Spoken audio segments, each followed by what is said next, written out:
సంక్రాంతికొస్తున్నాం సినిమాతో 300 కోట్ల హిట్ కొట్టారు అనిల్ రావిపూడి. ఈ సినిమా ఇచ్చిన జోష్లో చిరంజీవి కోసం కథ సిద్ధం చేస్తున్నారు ఈ దర్శకుడు. మెగాస్టార్ సినిమాను ఉగాది నాడు పూజా కార్యక్రమాలతో మొదలుపెట్టనున్నారు అనిల్ రావిపూడి. చిరంజీవి, అనిల్ రావిపూడి సినిమాపై అంచనాలు భారీగా ఉన్నాయి. ఉగాది రోజు ముహూర్తం పెట్టి మే తర్వాత రెగ్యులర్ షూటింగ్ మొదలు పెట్టాలని ప్లాన్ చేస్తున్నారు అనిల్. ఇక అల్లు అర్జున్, అట్లీ సినిమా ఓపెనింగ్ పై ఒక క్లారిటీ వచ్చింది. ఏప్రిల్ 8న బన్నీ బర్త్డే సందర్భంగా అట్లీ సినిమా పూజా కార్యక్రమాలు జరగనున్నాయని తెలుస్తోంది.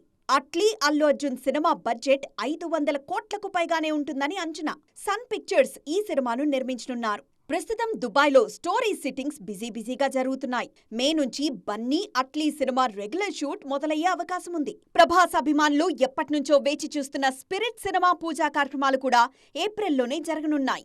ప్రస్తుతం ప్రీ ప్రొడక్షన్ వర్క్ తో బిజీగా ఉన్నారు సందీప్ రెడ్డి వంగ.